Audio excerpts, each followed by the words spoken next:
As Beyonce would say, this ain't Texas. This is the Streakers Island podcast. And Chazzy, I see you're rocking the cowboy hat because you're excited about the move the Stamps did. But before we get into that, we got some other big CFL news that, you know what? Teams are going to be able to buy cowboy hats for everyone because the salary cap has increased. This is big news for the league. Due to revenue growing in the league, this is really going to help teams bring in their top players. So, J-Mo, got a question for you. We were talking to Dan Gray last week. So, question for you here. So we see that it just went up to just over 6 million. What was it in years past? And reading the tea leaves, this could be substantial and getting a couple key players for some of these teams. So the salary cap went up by around 400,000. Now, when I say that, you can get a starting quarterback for that. You can get 2 top-end receivers, 3 defensive backs. That would be the equivalent to like the salary cap in the NHL just went up like a good 10 million. You could get a real top echelon guy for that money. And what's great to see is in the CFL, I do not remember the last time the salary cap went up. So this is huge. The league is getting more revenue. We're seeing social media numbers soar, especially in Toronto, averaging well over 20 million views on YouTube alone a year.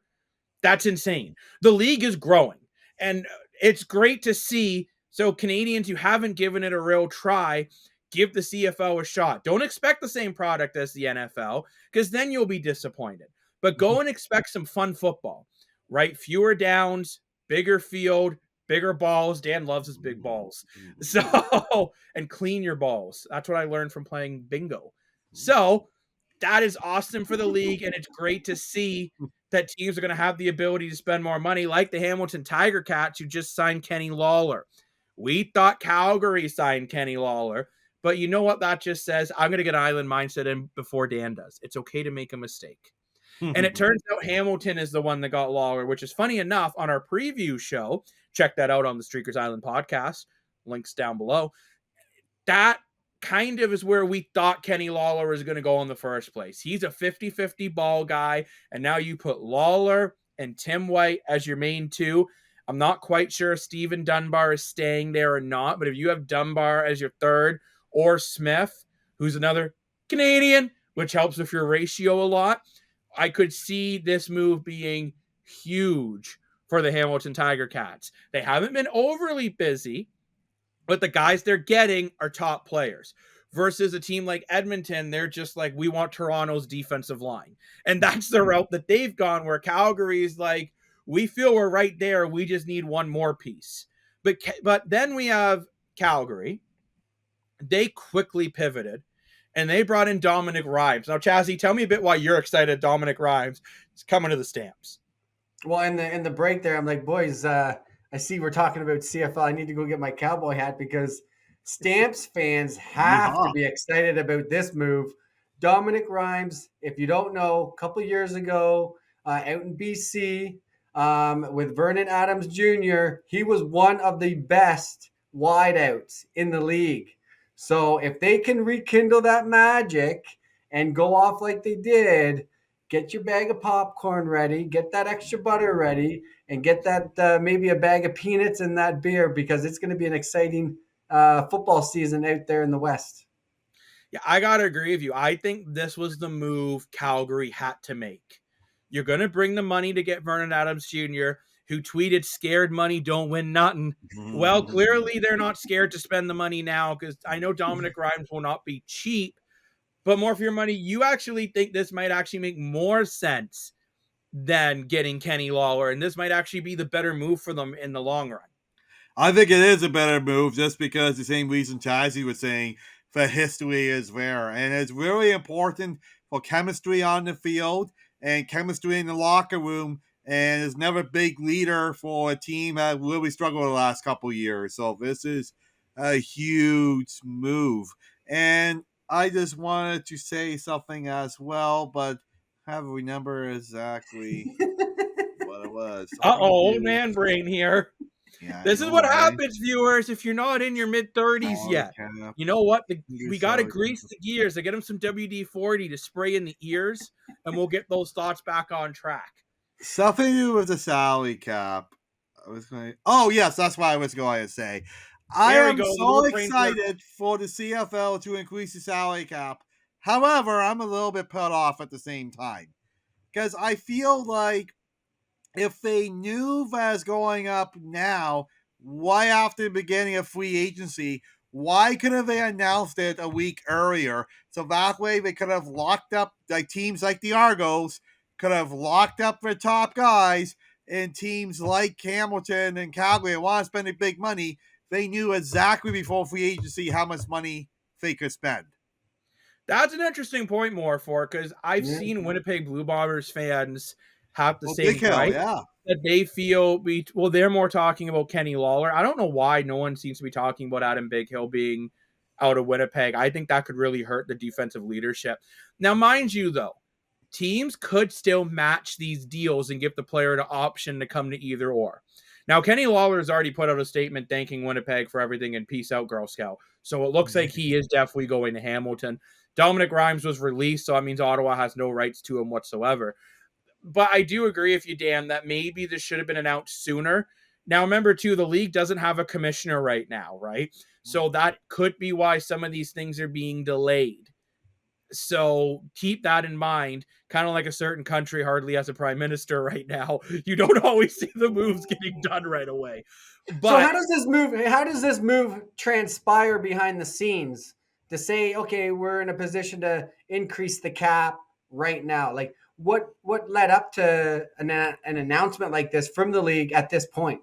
well, what led up to it is they went over the data and they saw merchandise sales are up, fan engagement is up, television numbers are up, and attendance is up, especially in the markets that it was low.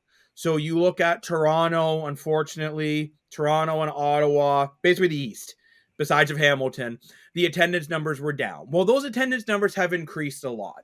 So by that happening, the league has more money to play with. Let's be real here. The CFL needs butts and seats. That's why they couldn't have a season during the COVID year. So getting more butts and seats means the teams are making more revenue, which means teams like Saskatchewan aren't having to reimburse teams like Ottawa who aren't making any money. And it's creating it where teams can spend more money. Toronto didn't necessarily have the problem because they're owned by MLSC.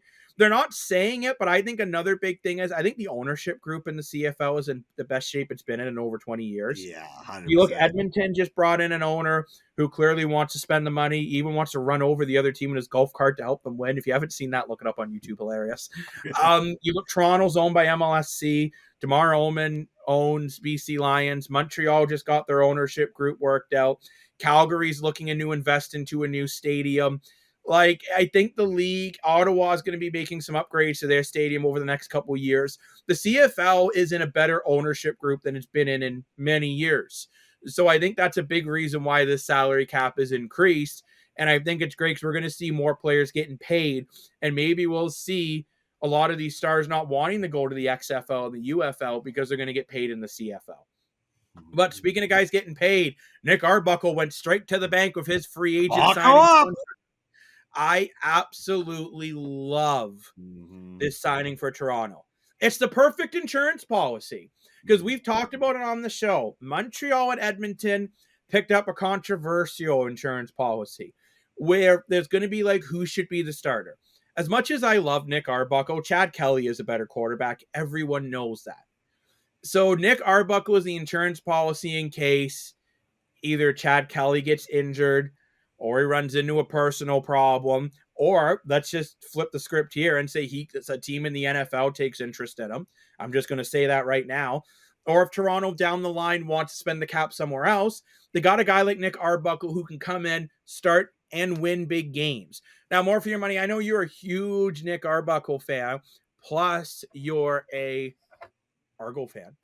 Argo! How happy were you as part of the Blue on Blue to see Nick Arbuckle win for you? Nice wine for I bleed double blue.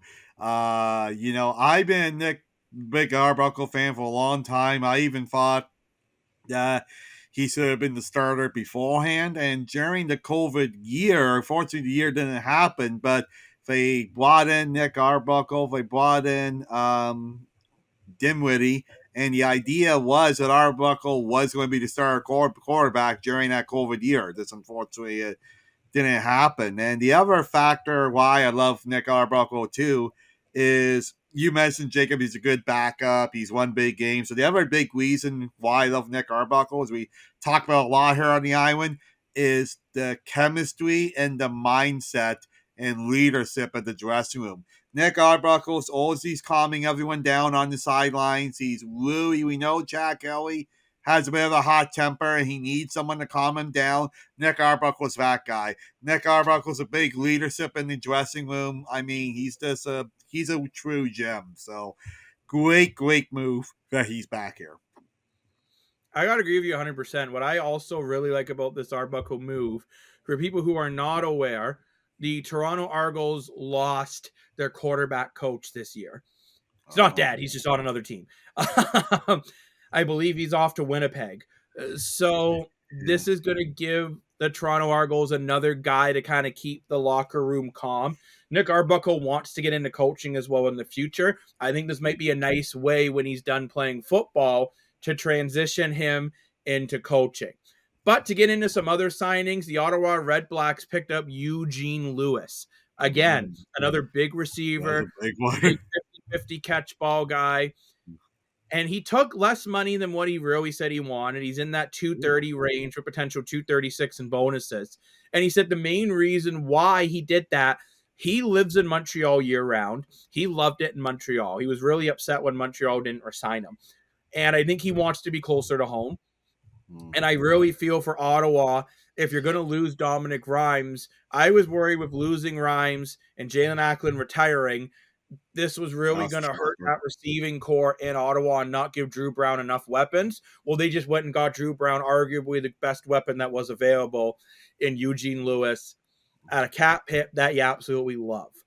But a signing that I also really like for Saskatchewan is Tommy Stevens. Yeah. Be your short yardage guy.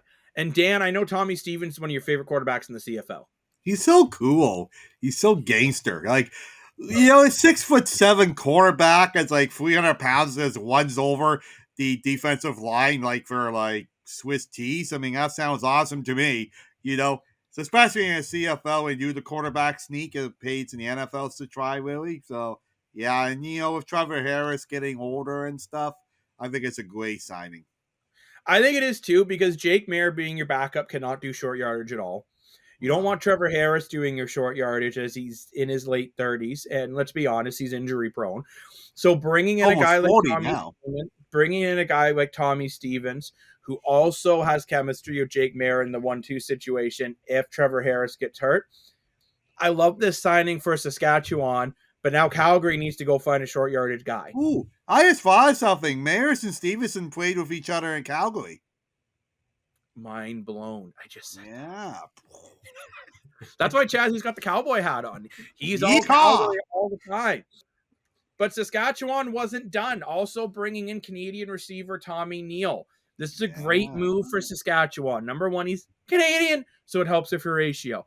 Number two, I think he would have put up a lot better numbers in Toronto if their receiving core wasn't as deep as they were. Yeah. So I think this is a great move. I give the Argos a lot of respect actually just releasing Tommy Neal so he could go find a place where he's going to get more playing time. I think Tommy Neal is Walled, right? Pardon? Sally Cap Walled. Exactly, but I think Tommy Neal on the right team is anywhere from a 500 to 700 yard receiver with 4 to 6 TDs. I think he might hit 1,000, bro. And you know what? On that system, he might, because the Rough Riders don't have a lot of weapons besides of Schaefer Baker. They just lost to Joe to the NFL. They've also lost Tevin Jones, who is off to Calgary. Another big move for Stamps fans. I see Chazzy, that cowboy hash is going to keep getting bigger. He's going to go, maybe he'll pull a Russell Wilson. Calgary Stampeders. Let's ride. But there are still a lot of big names left in the CFL market. We got David Mackey, who's probably your best power back, more of a fullback position. He also did the short yardage stuff for BC, so he's available. Deshaun Amos, the best defensive back, still available. I think Toronto's still trying to get that done. I sure hope so. I love him. So Are do you I. are you still surprised to see a Shea Patterson on that list? Yes. Shea Patterson is now the best short yardage quarterback on the market. So I think Toronto, Calgary, and BC are all really going after Shea Patterson. What you And like so about Shea Cameron Dukes is Patterson too. available. Cameron Dukes is available too, and he's a guy that was over 500 as a starter. But what I love about Shea Patterson, he's still a guy that's got arm strength. He can put up 300 yards a game in the passing if you need him to.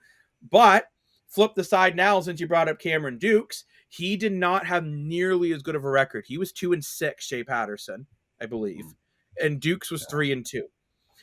So Dukes found more ways to win, even though Patterson put up some better numbers. But Dukes and Patterson are probably your best quarterbacks left for teams that are looking for backups and short yardage guys. I'm shocked that no one signed Kadeem Carey yet, as much as I don't. It could just be a talent pool that everyone's already got their guy and they don't want to pay him the big bucks. Well, Dandridge out of Ottawa still available. Shocked about that. A great DB, good kick returner. Fraser Sopik still available.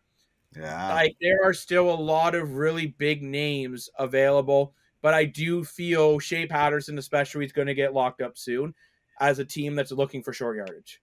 And now with the cap going up, if you're the Argos, do you have a second conversation with Amos and Carey?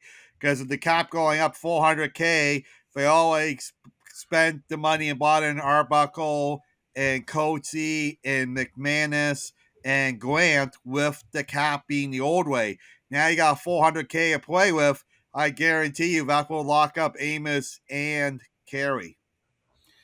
Or does Toronto flip that and unfortunately continue to let Kadeem Carey walk and use that money for Amos and then sign a guy like Micah Johnson, who's also available since you've lost so many defensive linemen and you can't get Sean Oakman because he retired and decided to be a GM? Yeah, that was a shocker. I would love to see Oakman back. Oh, you bring in a guy like Adam Big Hill. Or you bring, like, that's what I mean. There are still a lot of names left, so make sure you stay locked in to the Streakers Island podcast because no one covers CFL the way we do.